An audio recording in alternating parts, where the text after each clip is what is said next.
Pemirsa, peristiwa yang akan saya sampaikan kali ini berkaitan dengan yang dialami oleh seorang pengamen yang namanya Darmono. Ini nama samaran karena untuk privasi narasumber atau orang yang disebutkan di sini itu nama selalu saya samarkan, kecuali kalau sumber beritanya itu bersedia atau mengizinkan namanya disebutkan. Jadi Darmono di sini bukan nama sesungguhnya. Darmono biasanya ngamen berpindah dari bis satu ke bis yang lain dan naik atau mengikuti bis-bis yang menghubungkan kota Jogja, Magelang, Bawen, Semarang. Kali ini sekitar jam 3 sore, Darmono ikut naik bis yang berangkat jam 3 dari kota Magelang dengan tujuan Semarang.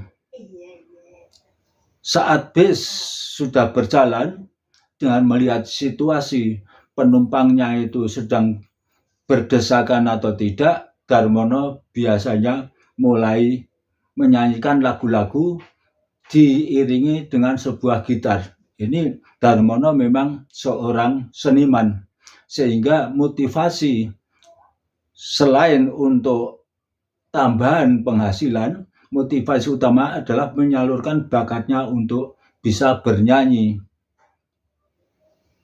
Lagu demi lagu telah dinyanyikan sementara bis terus berjalan dari kota Magelang menuju kota Semarang. Bis kadang-kadang berhenti untuk menurunkan atau menaikkan penumpang. Sesampainya di kota Ambarawa, jam sudah menunjukkan sekitar jam 5 sore. Kemudian bis terus melakukan perjalanan sampai ke Bawen. Waktu itu Bawen bentuk terminalnya, wujud terminalnya belum seperti sekarang ini, tetapi masih berdiri di pinggir pertigaan yang menghubungkan Solo, Semarang, dan jadi antara pertemuan bis dari arah Jogja, Magelang, Bawen, dan antara kota Semarang dan Salatiga langsung Solo. Nah, ini Darmono turun di situ kira-kira sudah jam 5. Kemudian Darmono melihat ini ada bis jurusan Solo, kelihatannya penumpangnya tidak begitu berjubel, tapi diperkirakan lumayan dari bis yang tidak begitu berjubel itu, sehingga di pertigaan Bawen begitu bisnya menurunkan bis yang dinaiki menurunkan penumpang, Darmono langsung berpindah ke bis yang dari Semarang akan menuju Salatiga dan Solo. Dan bisnya waktu itu masih tetek, masih berhenti menunggu perpindahan atau istilahnya di dunia para sopir operan, ya, menunggu operan penumpang dari arah Jogja Magelang. Ya, kira-kira ada 5 orang yang berpindah dari bis jurusan Semarang itu menuju untuk naik ke bis jurusan Solo. Kemudian Darmono ikut naik bis itu. Kemudian dalam perjalanan Darmono melanjutkan menyanyi beberapa lagu, kemudian mengedarkan sebuah bungkus ciki. Ya, kalau sekarang jenisnya bungkus ciki diedarkan, ya uangnya lumayan. Hari itu diperoleh dari arah Magelang maupun dari arah yang tadi naik di bawah itu cukup lumayan. Tidak terasa perjalanan melewati kota Salatiga. Di Salatiga berhenti sebentar untuk menurunkan dan juga menaikkan penumpang yang saat itu karena sudah agak gelap, ya sudah masuk maghrib lebih, sehingga penumpang itu cenderung tidak menunggu di terminal, tetapi mereka menunggu di pinggir jalan. Waktu itu bis masih melewati dalam kota Salatiga atau masih melewati pecinan Salatiga. Jadi belum melewati jalan veteran seperti sekarang ini. Jadi masih melewati jalan Diponegoro langsung ke jurusan Solo. Jadi di sini juga Darmono mendapatkan pemasukan lumayan. Jadi tadi sampai di Bawen sudah agak remang-remang, sampai Salatiga sudah makin gelap. Darmono kalau akan turun antara Salatiga Solo, khawatir nanti malah kesulitan untuk kembalinya ke jurusan Bawen lagi. Maka Darmono mengikuti bis itu sampai ke kota Solo.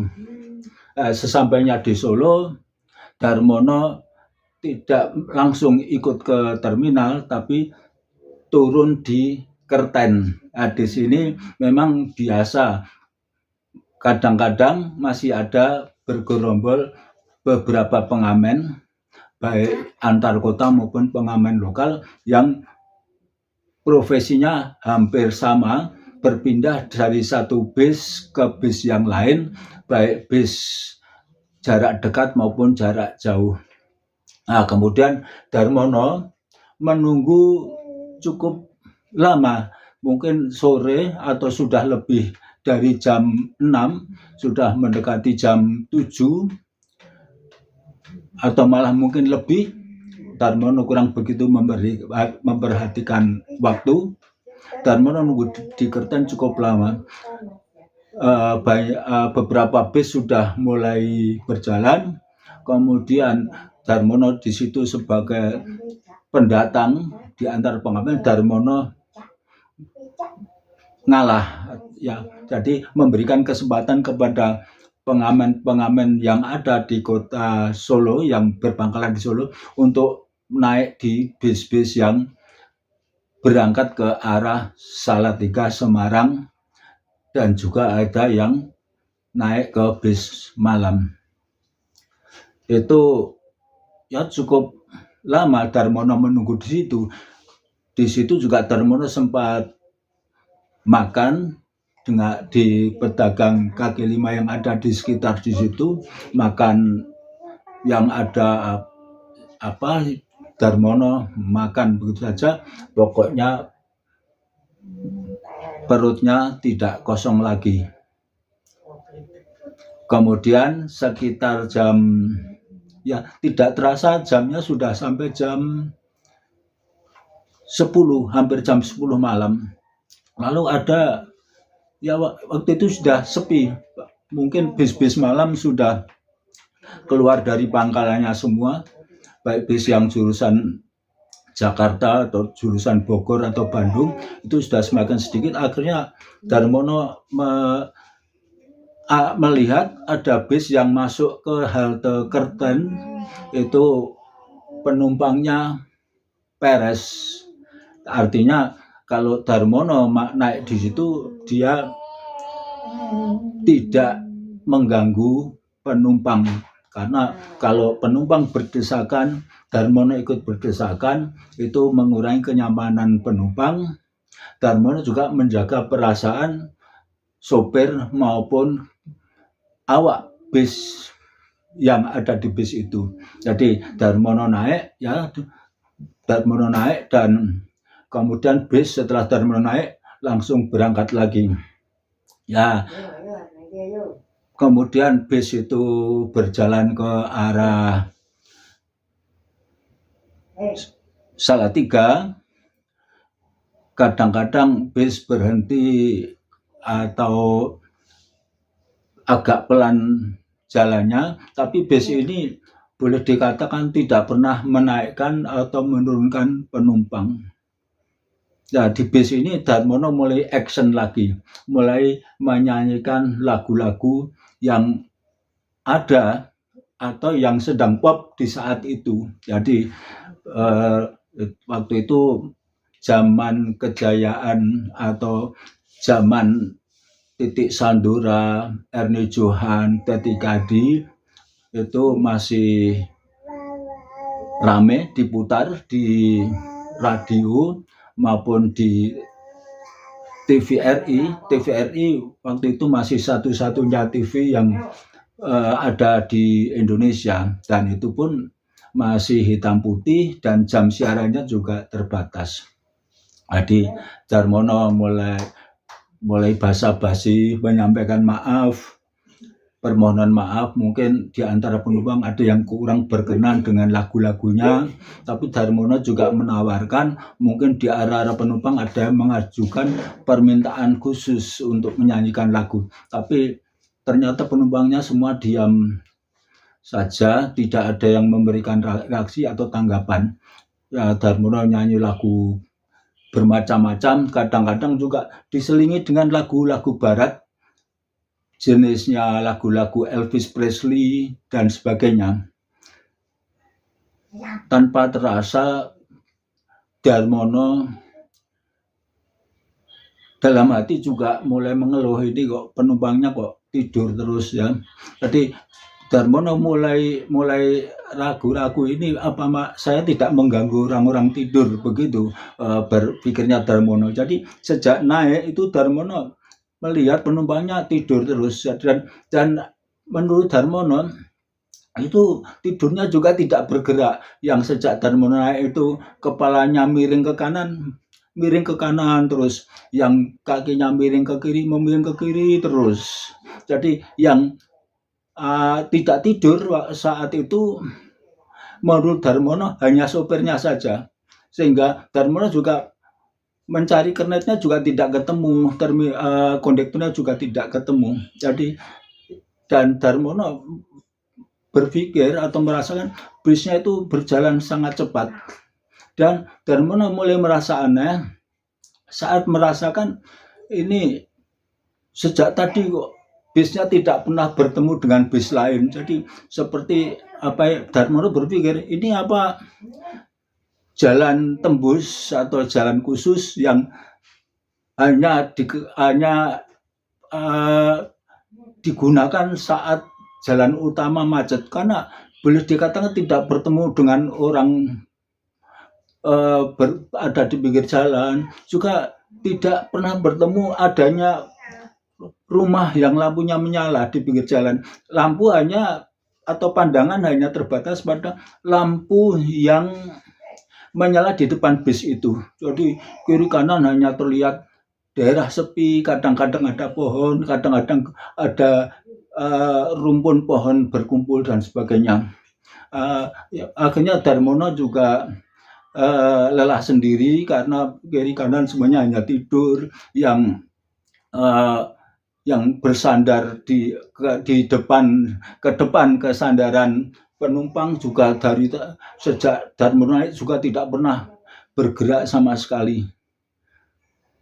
Kemudian sampainya entah di kota apa, pokoknya bis itu sepertinya akan mampir ke sebuah rumah makan. Jadi biasa kalau bis jarak jauh itu biasanya mempunyai rumah makan langganan tertentu, kemudian berhenti di situ. Itu terus Darmono di antara atau setelah melewati Bawen, ini Darmono akan turun di Bawen, tidak berani karena sudah sepi, sudah tidak ada, harapannya sudah tidak ada lagi bis yang jurusan Magelang atau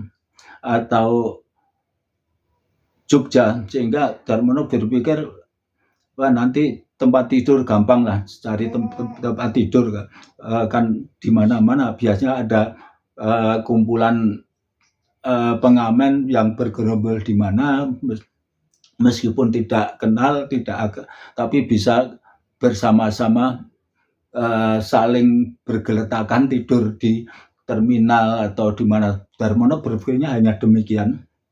Jadi langsung aja Darmono sampainya di sebuah rumah makan untuk memberi kesempatan penumpangnya itu beristirahat, mungkin ada yang akan ke toilet dan sebagainya.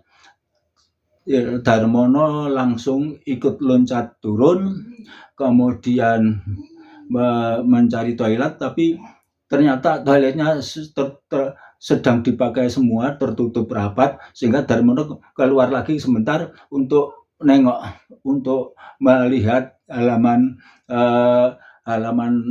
tempat parkir rumah makan itu. Tapi Darmono terkejut saat sesampainya di halaman restoran atau rumah makan, ternyata bisnya itu sudah tidak kelihatan, sehingga Darmono berpikir, waduh, saya ketinggalan ini, gimana ini saya melanjutkan perjalanan dan sebagainya. Kemudian Darmono agak bingung, kemudian tanya seorang, ya mungkin karyawan rumah makan itu yang bertugas mengatur parkir atau apa. Darmono kurang memperhatikan, tapi ternyata, Pak, ini bis yang tadi sudah pergi kok, padahal baru saja. Terus pengamennya orang yang ditanya tuh heran, loh, di mana ada bis? Tadi tidak ada bis, Mas, di sini. Apa iya? Loh, tadi saya turun dari bis itu. Loh, terus itu pengamennya ya terus menjelaskan ciri-ciri bisnya, warnanya apa dan sebagainya, tapi tukang parkirnya juga tetap bingung. Ya, akhirnya di sebelahnya ada orang yang jualan rokok atau apa, itu masih nongkrong di semacam warung kecil tapi khusus jualan rokok dan sebagainya. Itu mendengar pembicaranya langsung ikut menerangkan, memang Mas, tidak ada di sini itu, tadi ada bis turun berhenti di sini, tidak ada. Terus Darmono mengulangi lagi cerita ciri-ciri bisnya itu. Oh, kemudian ini orangnya memang yang jualan rokok ini lebih tua daripada tukang parkirnya, sehingga mungkin pengalamannya tentang cerita masa dulu lebih banyak. Nah, itu orangnya lalu menjelaskan, oh, itu enggak ada, bis itu memang ada, tapi zaman dulu itu pernah kecelakaan, ya, entah masuk jurang dan terbakar habis, semua penumpangnya tewas. Jadi Mas tadi ya kira-kira naik bis itu, jadi ya untungnya Mas lah bisa naik bis itu. Jadi Darmono merasa terkejut, ternyata tadi Darmono atau dia baru saja naik bis yang sebetulnya sudah punah beberapa tahun sebelum Darmono tadi naik bis itu. Demikian kisah misteri sekarang ini, dan ini sudah terjadi lama.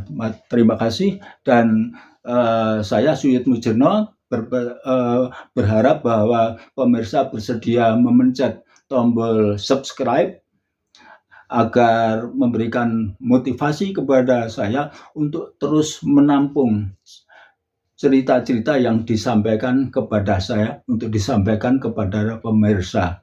Terima kasih, sampai bertemu lagi.